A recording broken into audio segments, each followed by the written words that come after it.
મારો અંતરનાથ અમને આપો આશીર્વાદ. ગુરુજી અમારો અંતરનાથ અમને આપો આશીર્વાદ. ગુરુજીને શાસન દેવ કી જય. ગુરુવંદાનિખ્યામિ ખમાત્મણો વંદેજામિ જય નિશ્ચયાય મતેર્વંદામિ. इच्छामि खमात्मनो वंदेजामिं जय निश्चयाय मतेर्वंदामि. स्वामी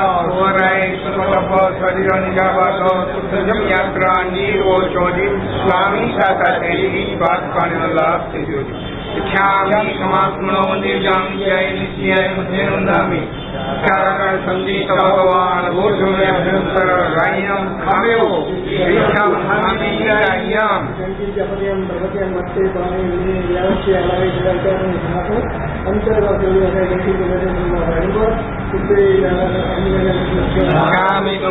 इच्छामि खमात्मनो वंदेजामिं जय निश्चयाय मतेर्वंदामि. इच्छामि खमात्मनो वंदेजामिं जय निश्चयाय मतेर्वंदामि. संदीप भगवान वायना संदेशा इच्छामि खमात्मनो वंदेजामिं जय निश्चयाय मतेर्वंदामि. संदीप भगवान वायना लईसु इच्छामि खमात्मनो वंदेजामिं जय निश्चयाय मतेर्वंदामि. भगवान प्रसाद करी वायना प्रसाद कराओ. नमो हरियंदाणं नमो सिद्धाणं नमो आयर्याणं नमो उत्थायाणं नमो नोये सबसाधनं. देखो पंजन मुक्तारो सब भाव पड़ापड़ो मंगलानंद सर्वे मंगलम. रागद्वेष विजेतारं ज्ञातारं विश्ववस्तुना शक्रभुज्यं गिरामीशं तीर्थे संस्कृतिमानये. पन्नगे च सुरेन्द्रे च कौशिके पाद संस्कृते निर्विशेषमनस्काय श्रीवीरस्वामिनस्तु. अज्ञानतिमिरान्धानां ज्ञानाञ्जनशलाकया नेत्रमुन्मीलितं येन तस्मै श्रीगुरवे नमः. सर्वारिष्टप्रणाशाय सर्वाभीष्टार्थदायिने सर्वलब्धिनिदानाय गौतमस्वामिने नमः.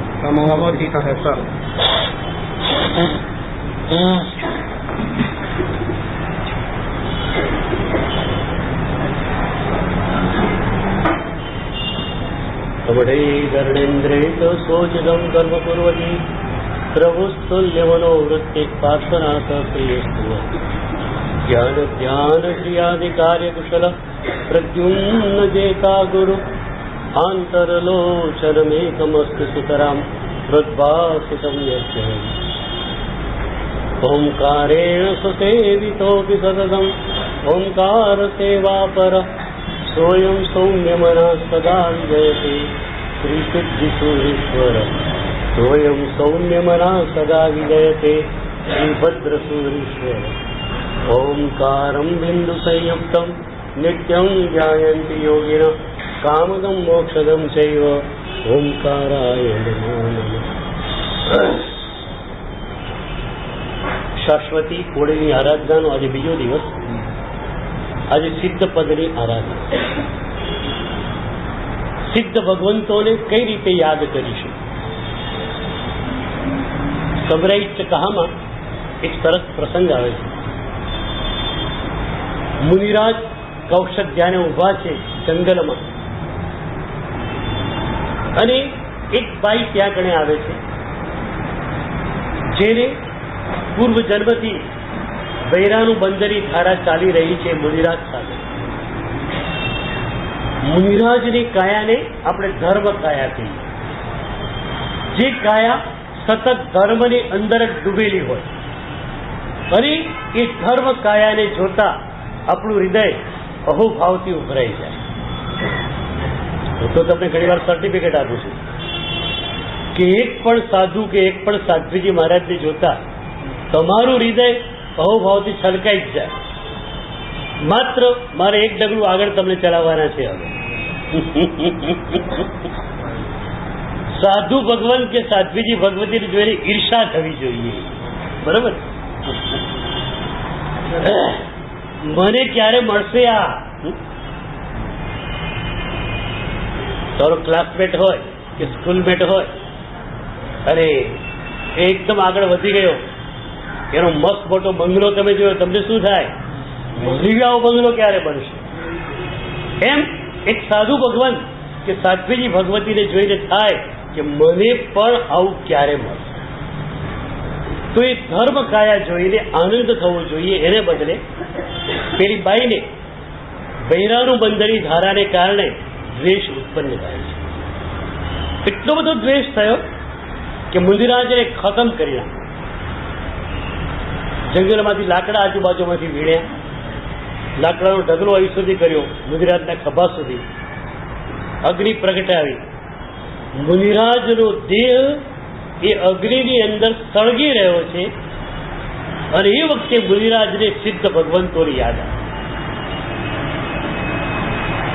કાયા બળી રહી હોય, કેટલી ભયંકર વેદના હોય, એ વેદનાની વચ્ચે એમને સિદ્ધ ભગવંતોની યાદ આવે છે. એટલા માટે કે સિદ્ધ ભગવંતોને શરીર નથી અને એટલે શરીરજન્ય કોઈ વિરાજનાનું પાપ એમની પાસે. મારું આ શરીર અત્યારે કેવું તો વિરાજનાનું કેન્દ્ર બની ચૂક્યું છે.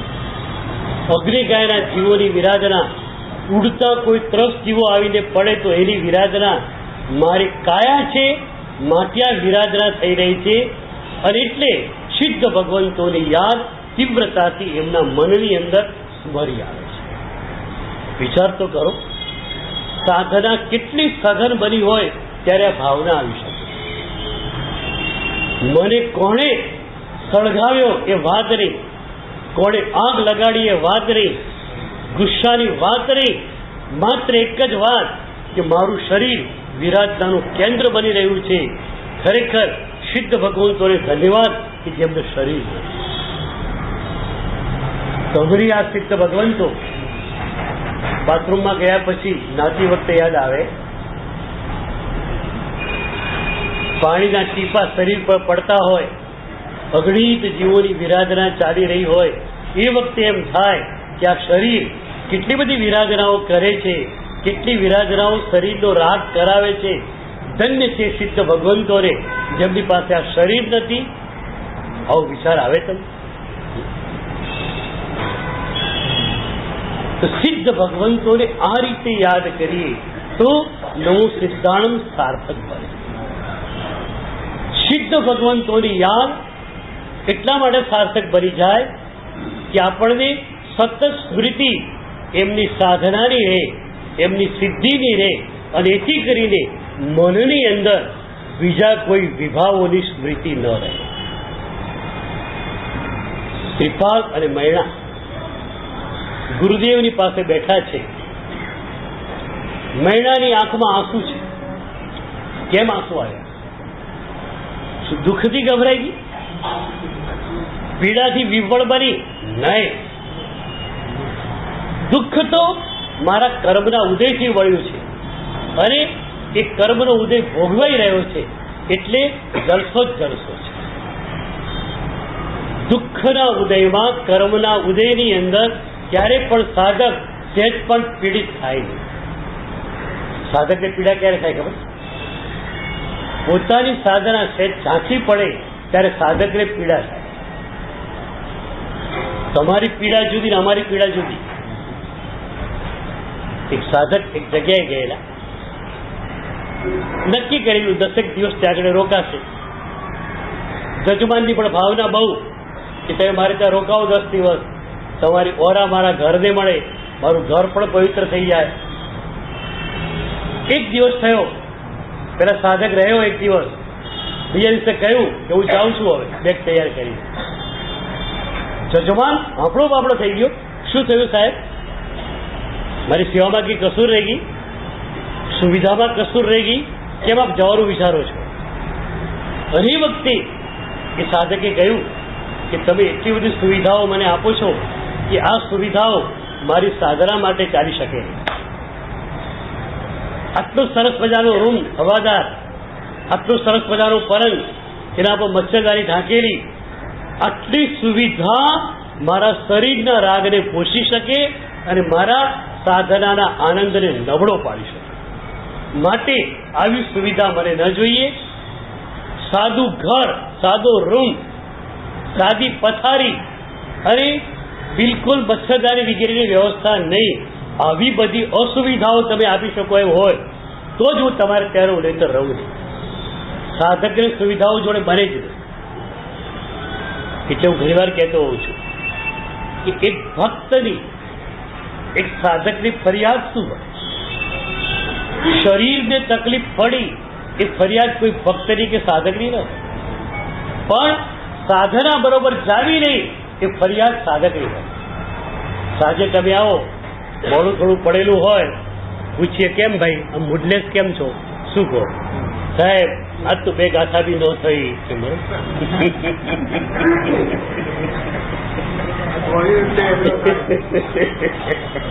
આ બોડીની માટે જઈએ.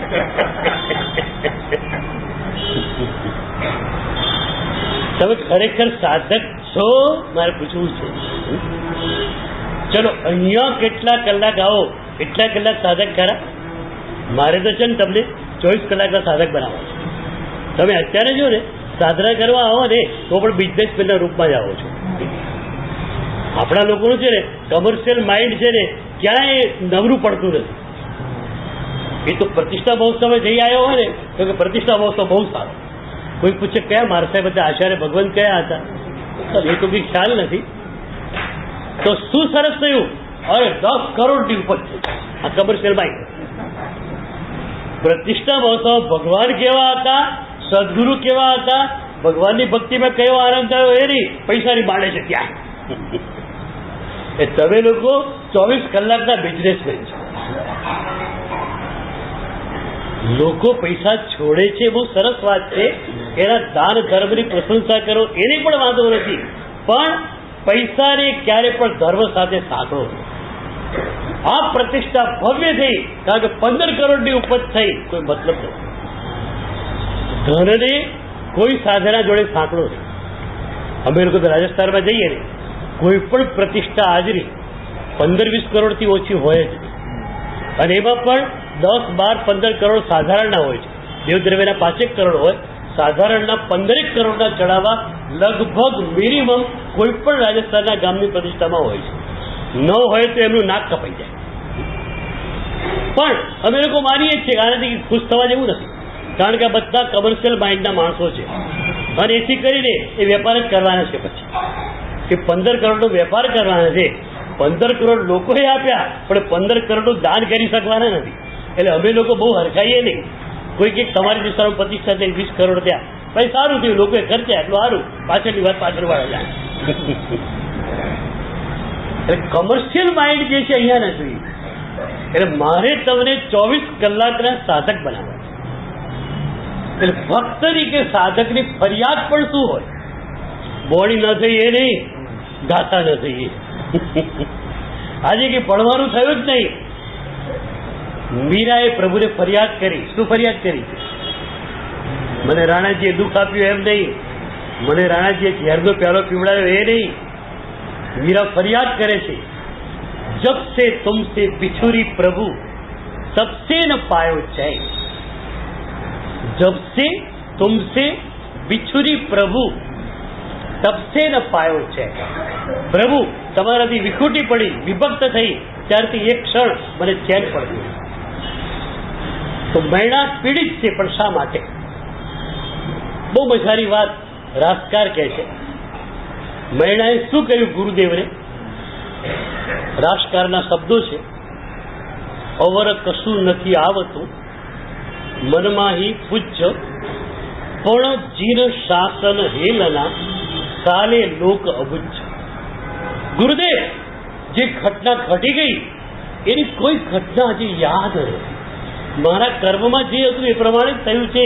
મારા પિતાનો કોઈ વાંક નથી, બીજા કોઈનો વાંક નથી. મારા કર્મ પ્રમાણે થયું છે અને જે કંઈ થયું છે એનો સ્વીકાર છે. પ્રભુનો ભક્ત એ, પ્રભુનો સાધક એ જે સર્વ સ્વીકાર કરી શકે.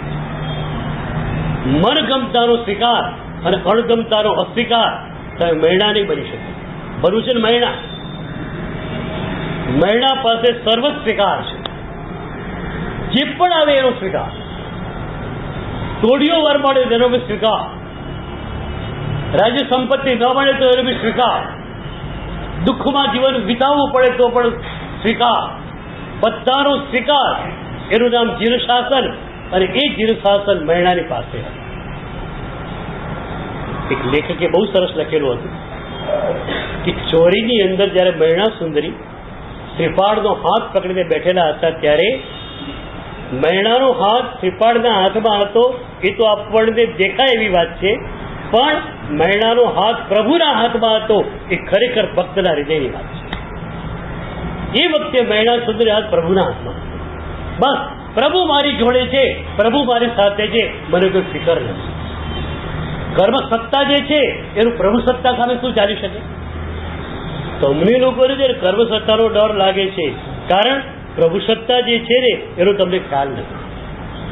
બધે યશોજી મહારાજે એક સરસ વાત કહી છે સ્તવનની અંદર, હારીએ નહીં પ્રભુ બળ થકી, પામીએ જગતમાં જીત. જેની પાસે પ્રભુ બળ છે, દુનિયામાં ક્યારે હારતો નથી, એની સતત જીત ચાલ્યા જ કરે છે. પ્રભુ બળ, તમારી પાસે પ્રભુ બળ જોઈએ, પ્રભુ શક્તિ, પ્રભુનું સ્મરણ, પ્રભુની સાધનાનું કરવું, પ્રભુનું બળ તમારી પાસે છે. અને એ પ્રભુનું બળ જેની પાસે હોય એ ક્યારે પણ પરાજિત બનતો નથી, એ સદાને માટે વિજયી હોય છે. તો હારીએ નહીં પ્રભુ બળ થકી, પામીએ જગતમાં જીત. મૈણા પીડિત છે, પણ પીડિત છે એનું કારણ શું? પણ જીન શાસન હેલના સાલે લોક ગુચ્છ. ગુરુદેવ, બીજું કાંઈક મનમાં નથી આવતું, પણ લોકો મારી સામે આંગળી ચીંધીને કહે છે કે જોયું આ ધર્મનું ઢીંગરું, એના ધર્મે એને શું આપ્યું. આ રીતે પ્રભુ શાસનની નિંદા થાય છે કે મારાથી સહન થતું નથી. મૈણા કહે છે, ગુરુદેવ, મૈણાને કોઈ કહી દે કે આ કુલ કલંકીરી છે, આ કુલટા છે, મૈણાને કોઈ વાંધો નથી, મૈણા આરામથી એનો સ્વીકાર કરશે. પરંતુ મૈણાના ધર્મ માટે લોકો આંગળી ચીંધે છે, શાસન સામે આંગળી ચીંધે છે, એ શાસનની નિંદા મારાથી સહન થતી નથી.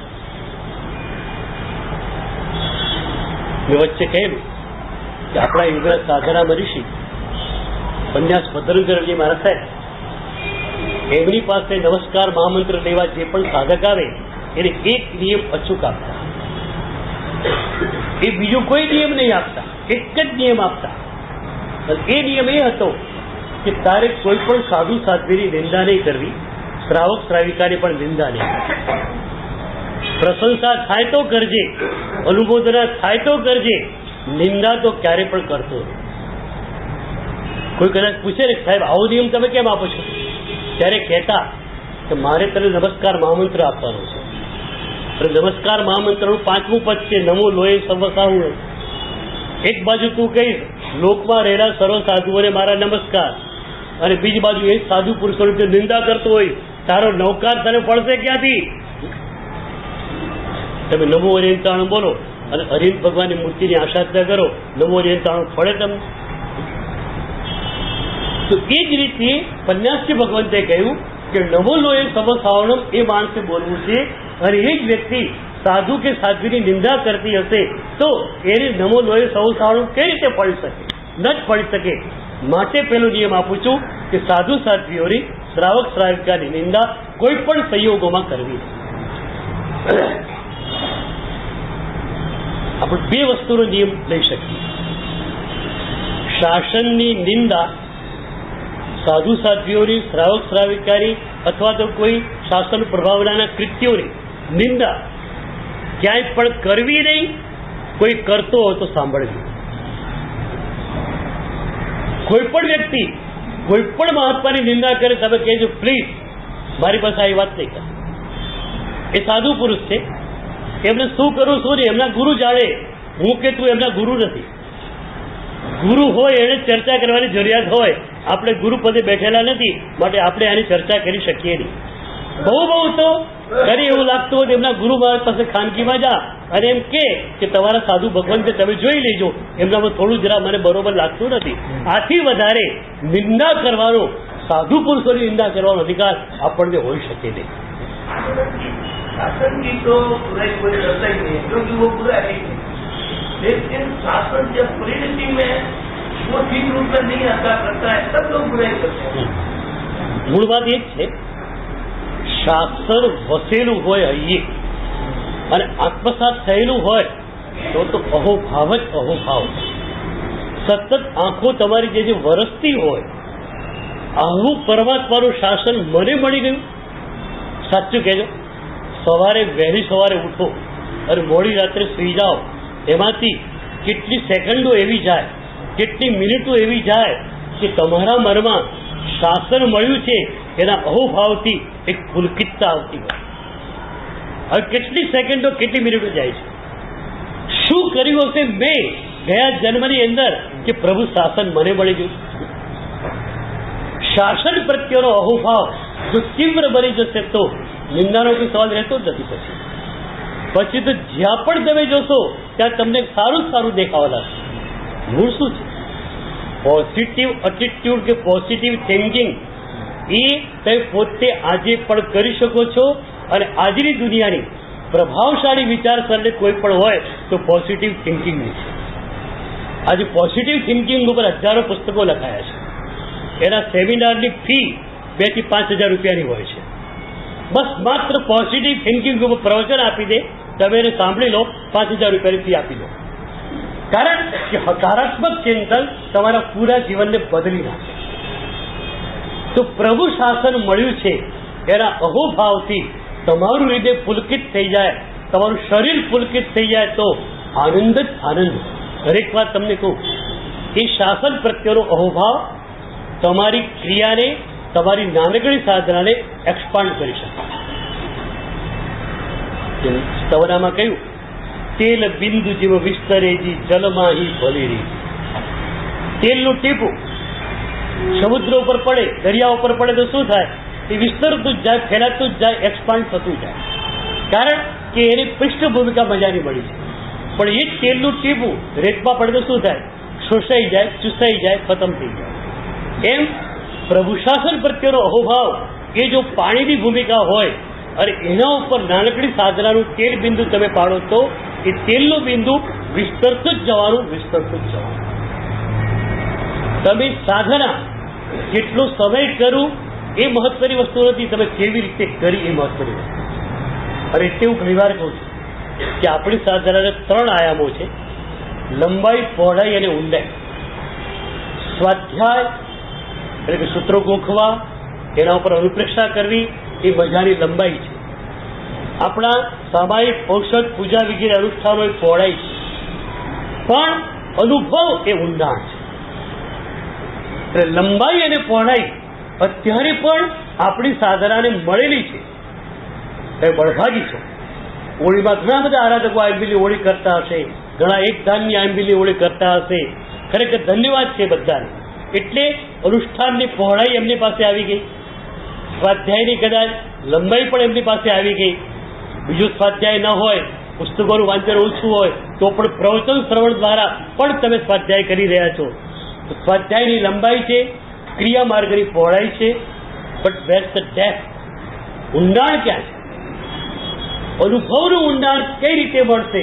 અહોભાવથી જ મળશે. અનુભૂતિની યાત્રા માટેનું સ્ટાર્ટિંગ પોઈન્ટ જો કોઈ પણ હોય તો અહોભાવ છે. પ્રભુને જુઓ અને અહોભાવ આંખોમાંથી છલકાઈ ઉઠે, આવા ભગવાન મને મળ્યા છે. એક સદગુરુ મળે, નાના બારા સાહેબ 10 વર્ષના, તમે બધા ચરણોમાં માથું ઝુકાવો, અમારા ગુરુદેવ છે, અમારા તારણહાર છે. તમારે કોઈ પરિચય નથી, તમે એમનું નામ પણ જાણતા નથી, માત્ર પરમાત્માનો વેશ પહેરેલો છે, તમે એના ચરણોમાં ઝૂકો છો. આ શું છે? પ્રભુ શાસન પ્રત્યેનો અહોભાવ છે. અને આ અહોભાવ તમને સાધનાની અનુભૂતિ આપી શકશે. કારણ કે અહોભાવની પૃષ્ઠભૂમિકા ઉપર સાધના જે છે એ વિસ્તરશે. તો અહોભાવ આપણી પાસે જોઈએ અને એના માટે આપણે નક્કી કરીએ કે શાસનની નિંદા, પ્રભુ શાસનના કોઈ પણ સાધકોની નિંદા કે પ્રભુ શાસનના કોઈ પણ અનુષ્ઠાનોની નિંદા હું ક્યારેક કરીશ નહીં, અથવા કોઈ કરતો હશે સાંભળીશ પણ. પછી આ યુગની અંદર આટલા મોટા સંઘોની શી જરૂર, ઉજવણાની શી જરૂર? કોઈ પણ શાસનના કોઈ પણ કૃત્યની નિંદા કરવાનો તમને અધિકાર નથી. એ સંઘ ગણાવનાર ગુરુ ભગવાન જાણે શા માટે કાઢી રહ્યા છે. તમારો વિષય છે જ નહીં. તમારે કયું અનુષ્ઠાન કરાવવું તમારો વિષય છે. તમારે સંગ નથી કરાવો, તમારે ઓળી કરાવો, ઓળી કરાવો. તમારે ઉપદાનને નવાણું કરાવો, તમે નવાણું કરાવો. તમારે કયું આરાધનાનું અનુષ્ઠાન કરાવવું એ તમારા હાથમાં છે, પણ બીજાએ શું કરાવવું એ બીજાના હાથમાં હોઈ શકે. એટલે કોઈ પણ અનુષ્ઠાનની, કોઈ પણ સાધકોની નિંદા ક્યારે કરવી નથી, નિંદા સાંભળવી પડે. આટલું જો આપણી પાસે આવી જાય તો એક શાસન પ્રત્યેનો અહોભાવ ડ્યુટીથી તમને મળેલો છે, મારી ડ્યુટીથી મળેલો અહોભાવ તમારો વિસ્તરશે.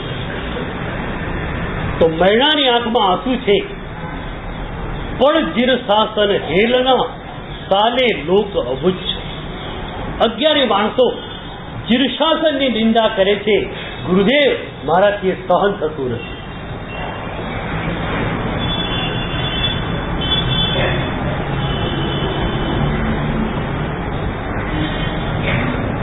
આ મહિનાનો ભાવ આપણને સ્પર્શ્યો છે. મહિનાની પોતાની નિંદા થાય છે, મહિનાની પોતાની નિંદા થાય છે, છતાં મહિના કહે છે કે મારી નિંદા મને સહ્ય છે, પણ મારા નિમિત્તે પ્રભુ શાસન તરફ આગળ ચિંતાય એ મને સહ્ય નથી. આ મહિનાની ભૂમિકા, બરોબર. હવે આપણે આ ભૂમિકા પર આવવાનું શું કરવું પડે? કોઈ પણ વ્યક્તિ,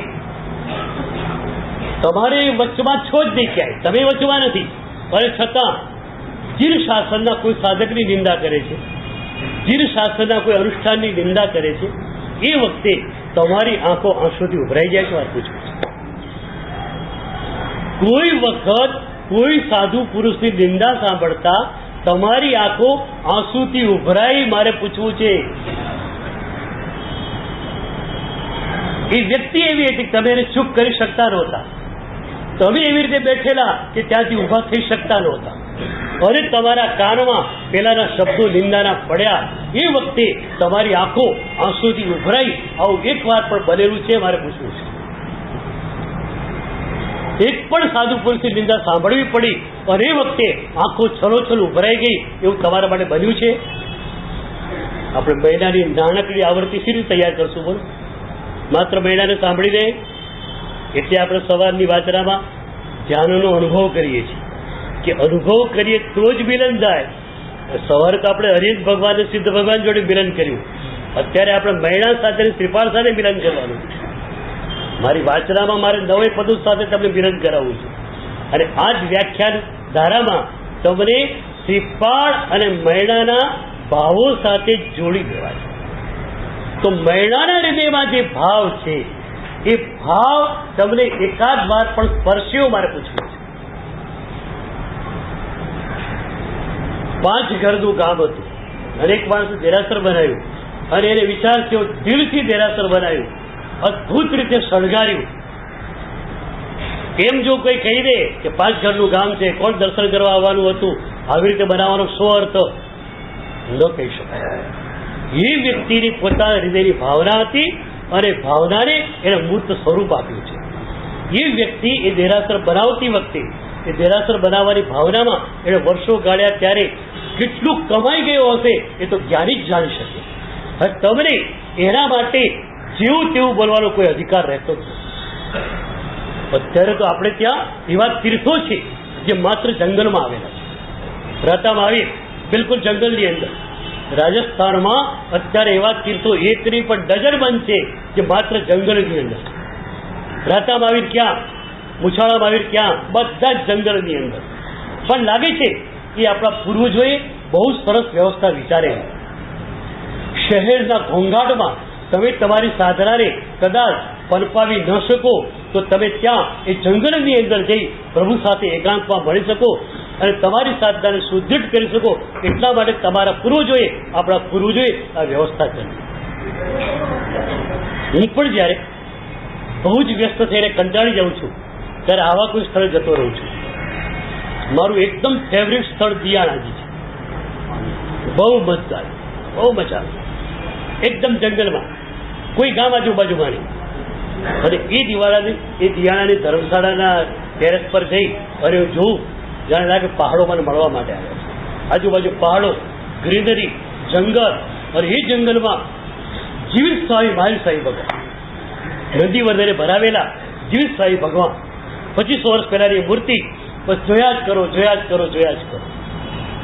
તો આવી જગ્યાએ હું અઠવાડિયા માટે પણ જઉં છું ને તો મારી આખી સાધના ચાર્જ થઈ જાય. મને તો ઘણી વાર થાય કે હું વ્યસ્ત બન્યો એની પીડા મારે ભોગવવી પડે છે. 20 વર્ષ પહેલા હું જયારે વ્યસ્ત નહોતો કે પ્રસિદ્ધ નહોતો ત્યારે મહિનો ગુટલી મારી ક્યાંક પહોંચી જતો આવા સ્થળે. આજે મારા શેડ્યુલ્સ એટલા ટાઈટ થઈ જતા હોય છે કે કાર્તક સુદ પૂનમથી જેઠ સુદ પૂનમ સુધી લગભગ કે અષાઢ સુદ બીજ સુધી મારા પ્રોગ્રામો ટાઈટ થઈ જતા હોય છે. એટલે મને આવા સ્થળોએ જવાનો મોકો નથી મળતો. પણ ખરેખર આવા સ્થળે હજુ જવાની બહુ જ ઈચ્છા થાય. પારિચારા જવું ને ત્યારે હસ્તગીરી અઠવાડિયું જરૂર જોઈ આવું. હસ્તગીરીના એકદમ નિતાંત એકાંતમાં એટલી મજા આવે અને ઉપાસને પણ એટલો અંદર છે, બહુ જ મજા આવે.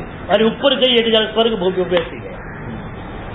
તો આપણા પૂર્વજોએ આ વ્યવસ્થા એટલા માટે કરેલી કે આપણી સાધનાને આપણે ડેવલપમેન્ટ આપી શકીએ.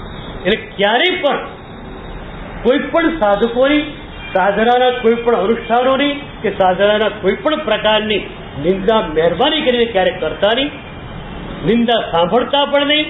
પણ આવી રીતે સાંભળવી પડી હોય એવું બન્યું હશે ક્યારે તમારે? અને સાંભળવી પડી હોય ત્યારે આંખમાંથી આંસુ ઝરેલા? મારો સવાલ આટલો છે. મારે મહિલાનો ભાવ તમને સ્પર્શાવવો છે.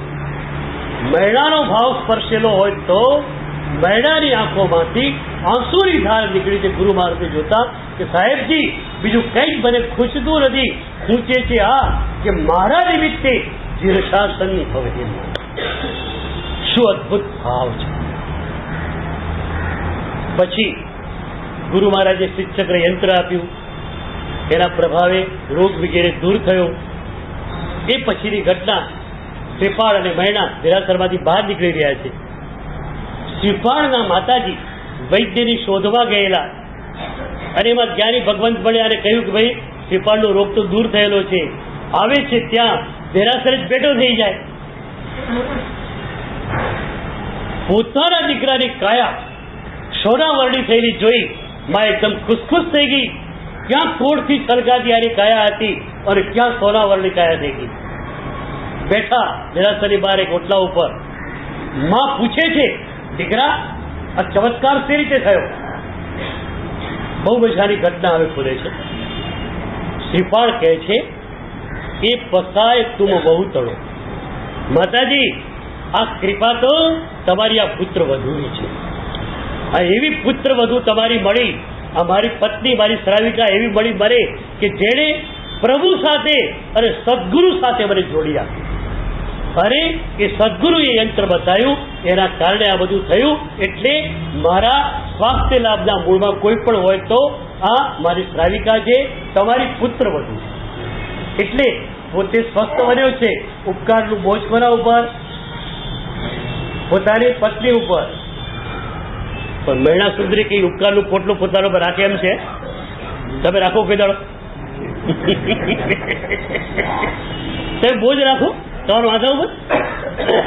હોશિયાર માણસો છો. કોઈ માણસ પોટલું મૂકી દે, પોટલું ઉપાડી દો તમે. બે ઘાસવા પકડી દો તમે. ચલો આમ ઉપાડવી પડે કદાચ, પણ કારમાં બેઠા પછી બે હાથમાં રાખી મૂકો કે કારમાં મૂકી દો પછી? હે, કારમાં મૂકી દો. મહિણા સુંદરીને ઉપકારનો બોજ ભળાયો, પોટલું ભળાયું આખું.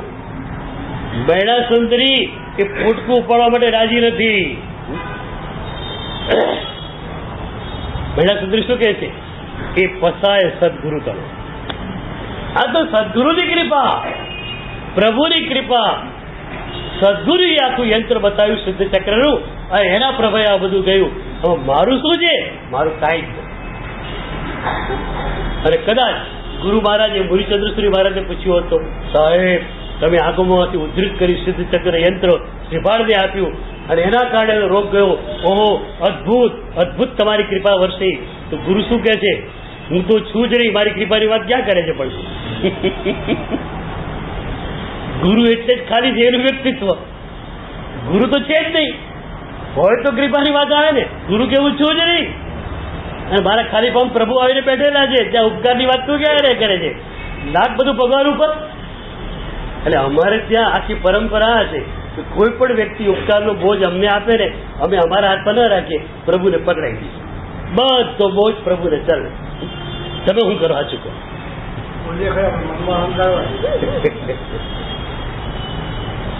એ બોલવાનું પણ શાના માટે? થોડા વધુ આપણે નમ્ર દેખાઈએ એના માટે. એટલે બોલવાથી પણ થોડો વધુ અહંકાર પાછો પેદા કરવો છે. હું નમ્ર છું એનો પણ એક અહંકાર છે. અહંકારી છું એવું તો બતાવવું નથી પાછું. હું નમ્ર છું એવું બતાવવું છે અને નમ્રતાનો અહંકાર પાછો લાવવો.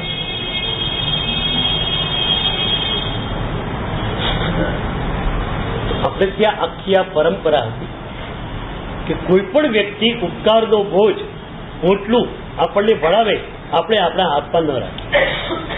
સદગુરુને કોઈ પણ વ્યક્તિ કે સાહેબ આપણે ખૂબ જ્ઞાન આપ્યું તો કે ભાઈ મારું જ્ઞાન ક્યાં છે? આ કમાવ સમરણ હક છે ને ગુરુ પરંપરાથી મળેલું છે. અને સુધર્મા સ્વામીને પણ પ્રભુ દ્વારા મળ્યું તો બધું પ્રભુનું જ છે ને. તો ઉપકારનું પોટલું નાક પ્રભુના ચરણમાં મને ક્યાં આપે છે? બોલે સરસ વાત તમને પૂછ્યું તમારા લેવલ ઉપર. તમે દાન કર્યું, કરોડ, 2 કરોડ, 5 કરોડનું દાન કર્યું, બરોબર? હવે દાન કર્યા પછીની આપણી હરસ શું હોય મારે પૂછવું છે.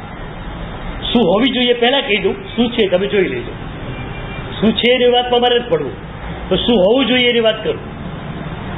5 કરોડનું દાન જેણે કર્યું છે એટલો બધો નમ્ર હોય અને એની આંખો અહોભાવથી સલકાતી હોય કે હું તો કંજૂસ માણસ, લોભીઓ માણસ, એક પૈસો પણ છોડી શકું ને એવો માણસ.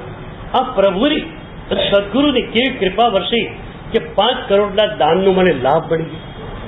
એવી સરસ જગ્યાએ ગયેલો, સરસ મજાની યોજના હતી અને મને થયું કે મારા માતા પિતાનું નામ અહીંયા અમર થઈ જશે, ચાલો 5 કરોડ રૂપિયા આપી દઉં. અને એ રીતે 5 કરોડ રૂપિયાનું દાન આપવાનો મને લાભ મળી ગયો.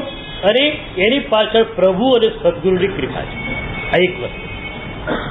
બીજી વાત એ છે, નામ વગર ક્યારેક આપી દો. કોઈ પણ નામ તમારું આવવાનું નથી, તમે આપી દો, પણ એ વખતે પણ ભાવ એ જ હોય કે પ્રભુ અને સદગુરુની કૃપાથી મળ્યું છે. મારી કેત પ્રભુ અને સદગુરુની છે તો મારું નામ સી રીતે આવે. આજે પણ એવા વ્યક્તિત્વો મેં જોયા છે, કરોડ, 2 કરોડ, 5 કરોડ આપી દે કોઈ સંસ્થામાં અને કહી દે શરત એટલી જ છે કે મારું નામ ક્યાંય ન જોઈએ, હસ્તે પણ નહીં, પસ્તે પણ નહીં, ક્યાંય નહીં, મારું નામ ન આપવાના હોય ક્યાંય. ટ્રસ્ટીઓને કહી દે કે તમે શપથ લઈ લો કે નામ તો ક્યાંય તકતી ઉપર નહીં આવે, પરંતુ તમે લોકો આ નામને લીક પણ નહીં કરો. બીજી કોઈ વ્યક્તિઓને કહેશો નહીં તો 5 કરોડ આપું, નહીં મારે 1 પૈસો પણ આપવો નથી. કારણ તમે જો જાહેર કરી દો અને એ રીતે લોકોને ખ્યાલ આવી જાય તો મારું દાન ધૂળમાં મળે. લોકો મારા દાનની અનુમોદના કરે. લોકોને માટે અનુમોદના સારી વસ્તુ છે, કરવાનો માર્ગ છે, પણ હું એ અનુમોદના સાંભળું અને કદાચ એ અનુમોદનાને જીરવી ન શકું અને મને અહંકાર આવી જાય તો મારું દાન કરેલું બધું ધૂળ ધાણી. બીજો વસ્તુ. ત્રીજી વાત એ છે કે પૂર્વજન્મમાં તમે દાન આપેલું એના કારણે તમને અત્યારે બહુ સંપત્તિ વગેરે મળ્યું છે. હવે એક મજાનો એંગલ એ છે કે પ્રભુની કૃપા અને સદગુરુની કૃપા ના હોત તો તમે દાન કરત નહીં. પણ તમે જે લોકોને દાન આપ્યું એ લેનાર ન હોત તો પણ દાન કેમ થઈ શકે? તમે ભિખારીઓને આપ્યું, સાધર્મિકોને આપ્યું, સામાન્ય માણસોને આપ્યું, 1000 આપ્યા, કોઈને 10,000 આપ્યા, કોઈને લાખ આપ્યા, કોઈ તમારો ધંધો કરો છો લાખ રૂપિયા આપી દીધા, પણ લેનાર હતો તો તમે આપી શકે ને. લેનાર ન હોત તો તમારી ઈચ્છા હોત તો પણ તમે આપી શકો. કરોડપતિઓના ગામો હોય છે અત્યારે, બિલબાલ જેવા ઘણા બધા ગામો છે, ત્યાં બધા કરોડપતિથી રહેતા હોય. હવે કોઈ કરોડપતિ વિચાર કરે કે મારે 25,000 બધાને આપવા છે, કોણ લેવા જ તૈયાર હોય? કે બીજા ગામમાં જઈને આપી આવો, અહીંયા તારા આ ગામમાં કોણ લેશે તારા પૈસા? તો લેનાર હોય તો તમે આપી શકો ને. એટલે તમને જે આ જન્મમાં મળ્યું, ગયા જન્મમાં તમે આપેલું માટે મળ્યું ને. તમે આપ્યું સી રીતે? 2 વસ્તુ, પ્રભુ અને સદગુરુની કૃપાથી આપવાનો ભાવ થયો અને લેનાર હતો માટે તમે આપી શક્યા, બરોબર ને? એટલે તમને જે આ જન્મમાં સંપત્તિ મળી એના ઉપર અધિકાર કોનો? પ્રભુ અને સદગુરુનો તો ખરો જ, લેનારોનો પણ ખરો. એ લેનાર ન હોત તો તમે દાન કરી શક્યા ન હોત અને તમને સંપત્તિ મળી ન હોત. એટલે અત્યારે પણ જે લોકો માગવા આવે છે એ બધાનો તમારી સંપત્તિ ઉપર અધિકાર ખરો કે મારે પૂછવું છે? બોલો હવે.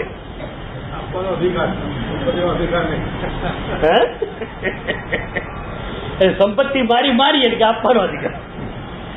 પણ સંપત્તિ એના કારણે મળી છે એવું માનો તો, જેમ દેવગુરુના કારણે મળી એમ આના કારણે પણ મળી છે ને. આ લેનાર ન હોત તો શી રીતે દાન આપત? તો મને જે સંપત્તિ મળી એમાં લેનારનો પણ હિસ્સો છે એવું તમે ક્યારે માન્યું છે? ચલો વધુ નહીં, સાહેબ માર્ચ એન્ડિંગે બધું ખાતા પીતા ખર્ચા જેટલો વધારો થાય એમાંથી 1% બિન હિસાબી કોઈ પણ નામ વગરનું ગુપ્ત દાન સાધર્મિકો વગેરે આપવું આવું નક્કી કરેલું છે. 1% વધારે નહીં કહું છું. કારણ કોઈ પૂછે કારણ શું? કે કારણ એક જ કે એ લોકોનો પણ હિસ્સો મારી સંપત્તિમાં છે. તમારા દીકરાનો હિસ્સો બધો એમ સંપત્તિમાં. અત્યારે તમારી સંપત્તિમાં હિસ્સો કોનો? તમારો.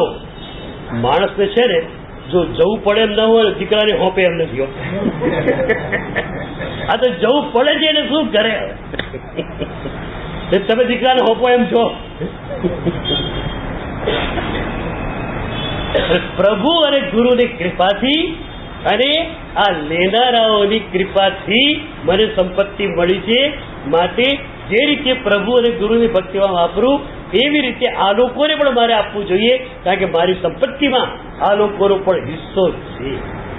આખું છે ને આપણી વિભાવના કન્સેપ્ટ આખો બદલાઈ જવો છે. એક બહુ મજાનું ઇન્સ્ટિટ્યૂટ હતું, જે ઇન્સ્ટિટ્યૂટ વિદ્વાનોને દર વર્ષે બહુ મોટું અનુદાન આપતું. સંસ્કૃત સાહિત્યમાં આ લોકો પંડિતો છે, એક પંડિતે 50,000, કોઈને લાખ, કોઈને 2 લાખ, આ રીતે અનુદાન એ ઇન્સ્ટિટ્યૂટ આપે. કારણ કે સંસ્કૃત ભાષાની સેવા કરવી છે એ ઇન્સ્ટિટ્યૂટે. અને જે પંડિતો સેવા નિવૃત્ત થઈ ગયા છે, માત્ર સાહિત્યની સેવા કરી રહ્યા છે, એમને તગડું અનુદાન આપે. હવે એ ઇન્સ્ટિટ્યૂટની અંદર એક નવો ડાયરેક્ટર આવ્યો. એ ડિરેક્ટર નવો આવ્યો એ જ દિવસે એના ટેબલ ઉપર આ અનુદાનનો કાગળિયો આવ્યો કે આ સંસ્થા તરફથી જે પંડિતોને અનુદાન અપાય છે એમની નામોની યાદી. લાખ ફલાણા પંડિતે, 1.5 લાખ ફલાણા પંડિતે, 2 લાખ ફલાણા પંડિતે, 25-50 લાખનું આખું અનુદાનની રકમ હતી. આ ડિરેક્ટર એટલો મજાનો, એણે ઉપરનું મથાળું આખું ચેકી નાખ્યું. મથાળું એ હતું કે આ ઇન્સ્ટિટ્યૂટ તરફથી જે પંડિત મહાશયોને અનુદાન આપવામાં આવે છે એમની નામ આવે. પહેલા આખું ફેરવી નાખ્યું કે જે પંડિત મહાશયો કૃપા કરીને આ ઇન્સ્ટિટ્યૂટ દ્વારા અપાતા અનુદાનને સ્વીકારે છે એમની નામ આવે. અમે આપીએ છીએ મહત્તા નથી, પણ આવા પંડિતો અમારા અનુદાનને સ્વીકારે છે એ એક મહત્તાની વાત. હમણાંના યુગમાં રાણકપુરમાં બનેલી એક ઘટના તમને કહું. ઉપન્યાસ ભદ્રકરજી મહારાજ સાહેબ રાણકપુરમાં હોળી કરાવતા હતા. હોળીમાં સેંકડો આરાધકો. એમનું નામ એટલું જબરદસ્ત હતું કે એ યુગના અને અત્યારના યુગના પણ એક સાધના મનીષી હતા, સાધનાચાર્ય હતા. જેને પણ સાધના લેવી હોય એમને સાંભળવા માટે જાય. એટલે હોળી તો કરવી જ છે, પણ એમની નિશ્રામાં કરીએ. રાણકપુર જેવું તીર્થ હતું, બહુ મોટી સંખ્યામાં હોળી. એક ભાઈએ લાભ લીધેલો આખી હોળી કરાવવાનો. એ ભાઈ રોજ સવારે સાહેબ પાસે જાય, વંદન કરે, પૂછે સાહેબ કામ સેવા. હોળીનો 3જો કે 4થો દિવસ હશે. એ દિવસે આજુબાજુ રહેનારા બધા આદિવાસીઓ જે હતા એ સવારે આવી ગયા. પંજાબજી ભગવાન દેરાસરે પધાર્યા ત્યારે ખબર પડી કે સેંકડો આદિવાસીઓ આવી ગયેલા. કોઈ નાચતા હતા, કોઈ ગાતા હતા, અને બધા ભગવાનના દર્શન કરે, પરિસરમાં નાચે કૂદે. કે ભાઈ આ શું છે આજે? તો કે આજ તો આદિવાસી લોકોનો મેળો છે અને એ લોકો પણ આપણા ભગવાનને માને. અને આજનો દિવસે ભગવાનના દર્શન કરે, પૂજા તો ન કરી શકે, દર્શન કરશે અને આ પરિસરમાં રહી નાચશે, ગાશે, ભાતું લાવ્યા હશે, ખાશે, સાંજે પાછા ઘરે જતા રહેશે. દર્શન કરીને પંજાબજી ભગવાન ઉપાસરે આવ્યા. અને એ વખતે પેલો શ્રાવક હોળી કરાવવા વાળો જે હતો એ પણ આવ્યો. વંદન કર્યું, સાદાપુજી સાહેબજી કામકાજ. ત્યારે સાહેબજીએ કહ્યું કે આજે તો ઘણા લોકો આવ્યા છે આદિવાસીઓ, તો એ લોકોને ભગવાનના દર્શન માટે આવ્યા છે, તો પ્રસાદ માટેની કોઈ વ્યવસ્થા કરી? એમને પ્રસાદ આપવાની કોઈ વ્યવસ્થા કરી આપણે ત્યાં? આપણે હવે શું કહીએ? હોળી કરાવવાની છે, આંબીલ કરાવવાના છે. હજારો લોકો આવે એમને કઈ પ્રસાદ આપવાની? સાહેબ વ્યવસ્થા કોઈ નથી, તીર્થ તરફ કોઈ વ્યવસ્થા નથી, એવું જ કહીએ ને આપણે. પેલા વિચાર કર્યો, સાહેબજી પોતે કહે છે, અરે સાહેબજી બધી વ્યવસ્થા છે કે છે, એનો પ્રસાદ હમણાં જ મળી જશે કે. એ પહોંચ્યો, એને ઓળી નહોતી નૌકારસી કરવાની, પણ નૌકારસી પછી પેલા ગુરુએ ભણાયેલું કામ, ગુરુએ ઇશારો જ કર્યો છે. ગુરુએ પ્રેરણા પણ નથી આપી તું આને જમાડજે, તું આને પ્રસાદ આપજે, એવો એમને ઇશારો પણ કર્યો નથી. ગુરુ ઇશારો પણ ના કરે. અમારે લોકોએ તમને પ્રેરણા આપવાની હોતી જ નથી. તમે મહોત્સવ કરો કે સંઘ કઢાવો એવી પ્રેરણા અમે તમને આપવા માટે તૈયાર હોતા જ નથી. તમે જયારે કહો છો સાહેબજી આ સંપત્તિ છે, સુકૃતમાં વાપરવી છે, સંઘ કઢાવો છે, આપને નિશ્રા જોઈએ, અનુકૂળતા નિશ્રા આપી રીતે કઈ બીજા મહાત્મા પાસે પહોંચી જાય. બાકી અમે લોકો માત્ર પ્રેરણા તમને સાધના માટેની જ આપશું, બીજી કોઈ પ્રેરણા અમારે આપવાની હોતી જ નથી. હે આમાં શું છે તમને કહું, અમે શ્રાવકરે એના આચારની વાત કરી ત્યારે કહીએ કે દેરાસર ઉપાશ્રય વગેરે જે છે એ શ્રાવકના જીર કૃત્યમાં આવે છે. એને સંપત્તિ હોય તો જીર મંદિર ભરાવવું જોઈએ, જીર બિંબ ભરાવવું જોઈએ, આ શ્રાવકનો આચાર છે એવું અમે કહીએ. પણ તું આમ કર એવી રીતે અમે આદેશાત્મક કે પ્રેરણાત્મક વાત નથી કરી શકતા. આ આપણી મૂળ પરંપરા છે. અને મૂળ પરંપરાની વાત તમને કહું, ઉપમિતિ ભવ પ્રપંચા કથામાં આ વસ્તુ આવે છે. રાજા છે એનો એકલવતો બેટો જન્માંતરીય સાધના હશે, દીક્ષા માટે તૈયાર થયો. રાજાએ પણ કોણ જાણે એને હા પાડી દીધી. દીક્ષા ગુરુ મહારાજ પાસે આપવાનું મુહૂર્ત પણ નક્કી થઈ ગયું. રાજાને થયું મારો દીકરો દીક્ષા લે છે. રાજાને ધર્મની ઊંડી સમજણ દઈ, મંત્રી બહુ ઊંડી સમજણ વાળો.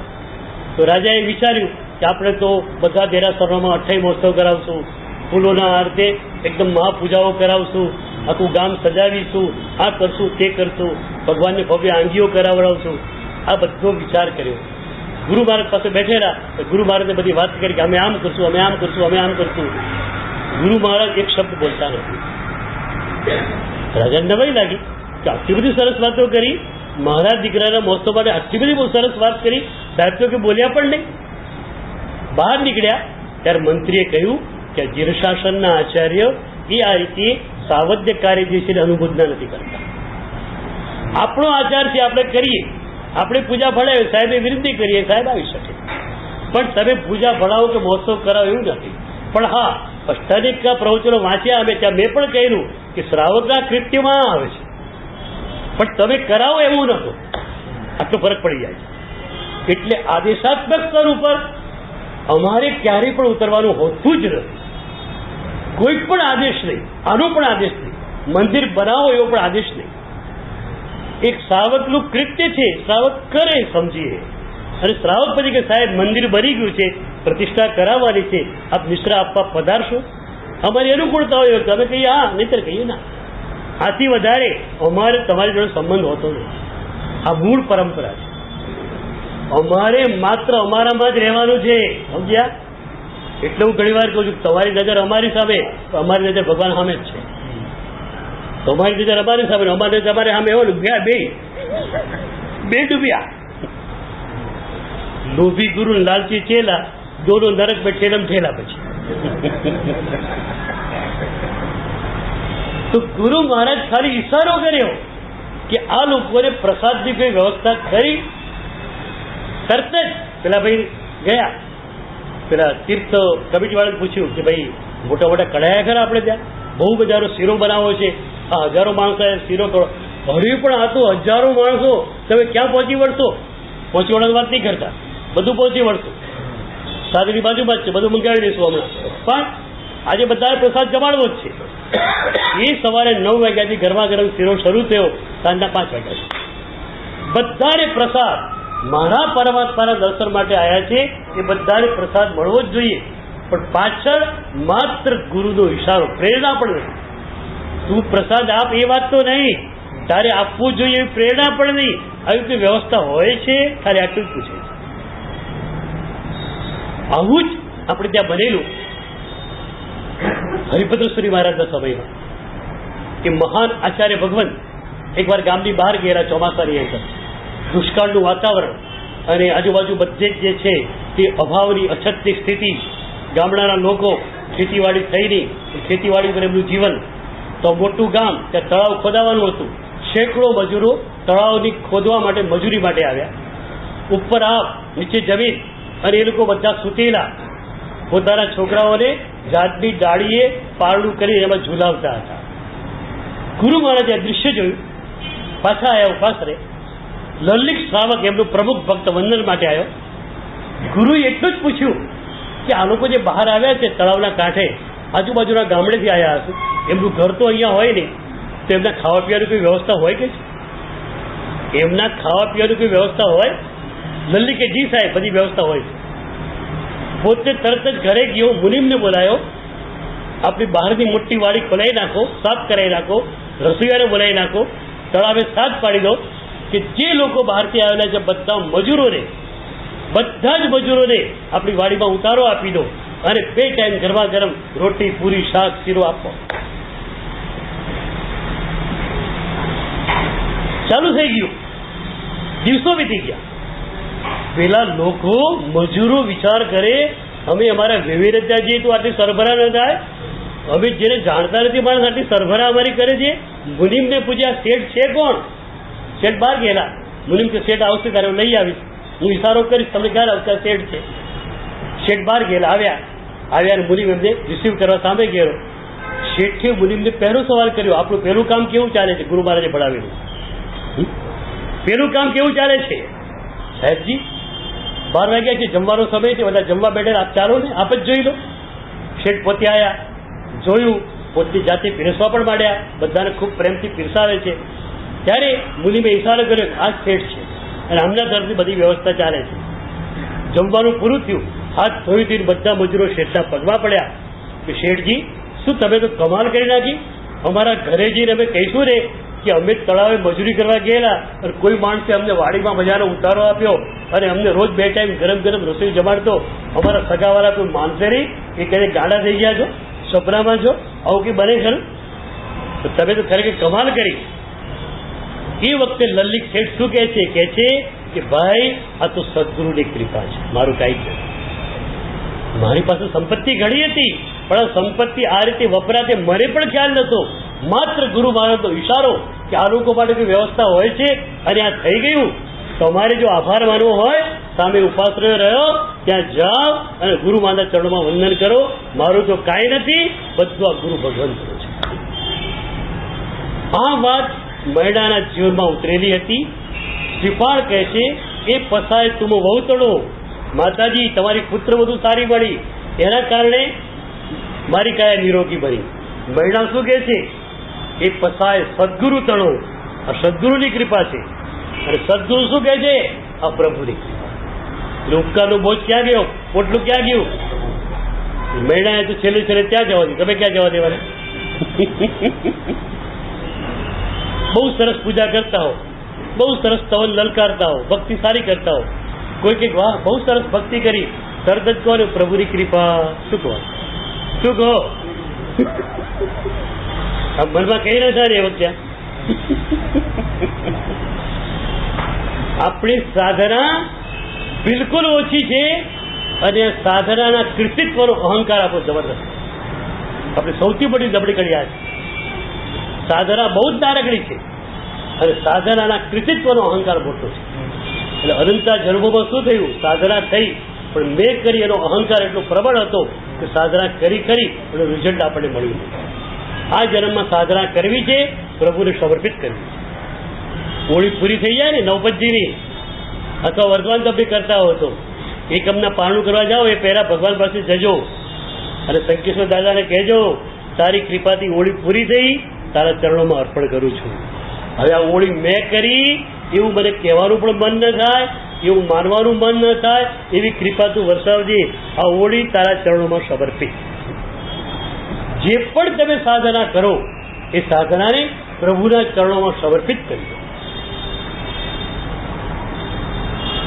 કૃપાલ મહારાજા થોડા દિવસ પછી વિદેશ યાત્રા માટે નીકળે છે. માતાજી વિદેશ યાત્રા વખતે શું કહે છે? સંકટ કષ્ટ આવી પડે, નવપદ ધરજો ધ્યાન. શ્રીપાળ કુમારને માતા શું કહે છે? બેટા, તું એકલો અટુલો વિદેશ યાત્રાએ જઈ રહ્યો છે, કોઈ સાથી નથી, સંગાથી નથી, કદાચ કોઈ કષ્ટ આવી પડે, સંકટ આવી પડે તો નવપદ ધરજો ધ્યાન. બેટા નવપદજી મહારાજનું ધ્યાન ધરજે, નમસ્કાર મહામંત્રનું સ્મરણ કરજે. બરોબર?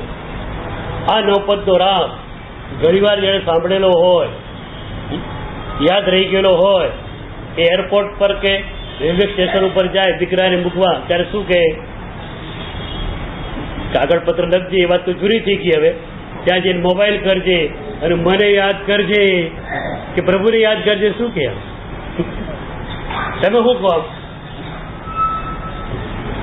શ્રીપાલ કુમારને એમના માતાજી કહે છે સંકટ કષ્ટ આવી પડે નવપદ ધરજો ધ્યાન. તમે શું કહો? મને યાદ કરશે. તમને યાદ કરે શું થાય? એટલે ઊંધું ન પડતું હોય તો તમને યાદ કરે શું થાય? મને યાદ કરશે કે ભગવાનને યાદ કરશે. શું કહો? હે? શ્રીપાલ કુમાર વિદેશ યાત્રામાં જાય છે. આપણને લાગે એકલા આટુલા છે, તો શ્રીપાલ કુમારને ક્યારે લાગ્યા નથી કે પોતે એકલા આટુલા છે. કારણ પ્રભુ સાથે છે. ધર્મ સત્તા, ધર્મ મહાસત્તા એમની સાથે. તમે એકલા હો ત્યારે તમને લાગ્યા કે મારી સાથે પ્રભુ છે? લાગે એવું? પ્રભુ સતત મારી સાથે જાવ અનુભવ તમને થયો છે કાંઈ? શ્રીપાલ કુમારને ડગલે ને પગલે અનુભવ થયો છે. અને પ્રભુ એમની સાથે છે એની વાત હમણાં જ આપણને ખ્યાલમાં આવશે કે પ્રભુ એમના હૃદયમાં કેટલા પ્રતિષ્ઠિત થયેલા. જંગલની અંદર જાય છે, એક ધાતુવાદી છે, સોનું બનાવવું છે, સુવર્ણ રસ છે, તો તારું ક્યાંક ચૂક થઈ જાય છે. સોનામાં શું છે? સોનાનું વજન બી પકડાવવું જોઈએ, સોનાનો કલર બી પકડાવવો જોઈએ. ક્યાંક ચૂક આવે તો સોનું સોનું ન કહેવાય, કંઈક થોડી ચૂક રહી જાય છે. એમાં એ ધાતુવાદીઓએ શ્રીપાલ કુમારને દૂરથી આવતા જોયા. એક પુણ્યશાળી પુરુષ, દિવ્ય કાંતિ ચહેરા ઉપર, કારણ પ્રભુ સાથે છે, એકદમ દિવ્ય કાંતિ છે, મજામાં છે, ચાલી રહ્યા છે. અરે ધાતુવાદીઓને થયું આ પુરુષ જો અમારી પાસે થોડી વાર ઉભો રહે ને તો એના પ્રભાવથી અમારી ધાતુ વિદ્યા સફળ થઈ જાય, અમારી સુવર્ણ સિદ્ધિ સફળ થઈ જાય. શ્રીપાલ કુમારને વિનંતી કરી આપ થોડું ઉભા રહો. અરે ભાઈ તમારું કામ થતું થોડી વાર નહીં, ઘણી વાર ઉભો રહો. મારે શું? મારે તો ક્યાંક અમે આરામ કરવો જ છે, આગળ જાય અહીંયા આરામ કરી લો. જો મારા કારણે તમને સુવર્ણ વિદ્યા સફળ થતી હોય, મારા કારણે કોઈનું પણ કામ થતું હતું, તૈયાર જ. તમે તૈયાર ખરા આવી રીતે? તમે ખાલી બેસવાનું કોઈનું કામ થતું હોય તો? શ્રીપાલ કુમાર બેઠા અને ખરેખર સુવર્ણ સ્થિતિ થઈ ગઈ, ખરેખર થઈ ગઈ. પેલા લોકો એટલા ખુશ થઈ ગયા, સારું મથી ભરી ગયા થતું નતું, અને આ મહાપુરુષ બેઠા ને થઈ ગયું આપણું કામ. હવે તો એટલો બધો ભાવ થયો કે સાહેબ આ સોનું આટલું બધું છે, આપ વિદેશ યાત્રામાં જઈ રહ્યા છો, આપણે જોઈએ એટલું સોનું ઉચકી જાઓ, આપણે જોઈએ એટલું લઈ લો. હવે તમે હો તો તમને જોઈએ એટલું લઈ લો કે છે. શ્રીપાળના શબ્દો કયા છે ખબર છે? કુળ ઉચકે ભાર, કુળ ઉચકે ભાર. આ ભાર ઉચકીને કોણ જાય? તમારું એવું બને કે નહીં? ટ્રાવેલર્સ ચેક તમારી પાસે હોય, મુસાફરીમાં જાઓ, પછી કઈ દોઢ સપા લઈ જાઓ. ટ્રાવેલર્સ ચેક હોય તો ચેક છે, ગમે તે બેંક પાસે બતાવી પૈસા લઈ લેવાના, કેમ? બરોબર. ટ્રાવેલર્સ ચેક છે તો પછી કઈ નોટો સપ્પાની જરૂર ખરી કે નોટોનો ભાર રાખવાની જરૂર ખરી? એમ પુણ્ય એમની પાસે હતું તો પછી આ સોનાનો ભાર રાખે? તમને પુણ્ય પર વિશ્વાસ નથી એટલે બધું ભેગું કર્યું એવું માનું? મારે શું માનવાનું એ કોણ? પણ શ્રીપાલ કુમાર કે છે કુળ ઉચકે ભાર, મારું પુણ્ય મારી જોડે છે. હા, હવે એક વસ્તુ છે કે ખરેખર તેના માટે દીકરા છે એ પણ તમને છે. એમ તો મહિલા સુંદરીના પિતાએ જ કહ્યું પ્રજાપાલ રાજાએ કે તમારું બાપનું રાજ્ય છે તમે લઈ લો, તમારા કાકાને મારી હટાવો, લડાઈ કરી લો. તો કે નહીં, એ રીતે બીજાની સહાયથી હું રાજ્ય મેળવીશ. મારે તો મારી પોતાની સહાયથી જ જે છે રાજ્ય જોઈએ છે. રાજ્ય જોઈએ ખરું, પણ મારા પોતાના પુણ્ય પ્રભાવે મને જે મળે અને એ પુણ્ય પ્રભાવ દ્વારા હું મેળવું એ જ મને ખપે, બીજું મને ખપે. બીજી કોઈ વ્યક્તિ મને આપે એ સહાય મારે જોઈતી નથી. એટલે હું મારા ભુજાબળથી, મારા પુણ્યબળથી કોઈ રાજ્ય ઊભું કરું. મારી પાસે પણ હજારો લાખોની સેના હોય અને પછી હું જઈ અને મારા પૈતૃક સામ્રાજ્યને પાછું લેવું તો બરોબર છે, બાકી ના.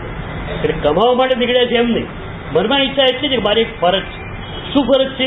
કે મારું પૈતૃક રાજ્ય બીજાના હાથમાં ગયું છે તો એક અધિકાર મારો છે અને અધિકાર રૂપે પણ એ પૈતૃક રાજ્ય મારે લેવું જોઈએ. પણ એ અધિકારને પણ સસરાની સહાયથી લેવા માટે હું ઈચ્છતો નથી, મારી પોતાની સહાયથી જ લેવા ઈચ્છું છું. તો શું કહે છે? કુળ ઉચકે એ ભાર. આ કડી બહુ મજાની છે. આવતીકાલે કડીનું જરા વધારે ખોલીશું. આજનું સંકુચન છે શીલાબેન કોહલી છેડા અને બીજું ₹1 રમણીકભાઈ તરફથી છે. ટોટલ ₹2 છે. લાભ આપીને જજો. પૂજ્ય સાધુજી મહારાજ સાહેબ પહેલે મારે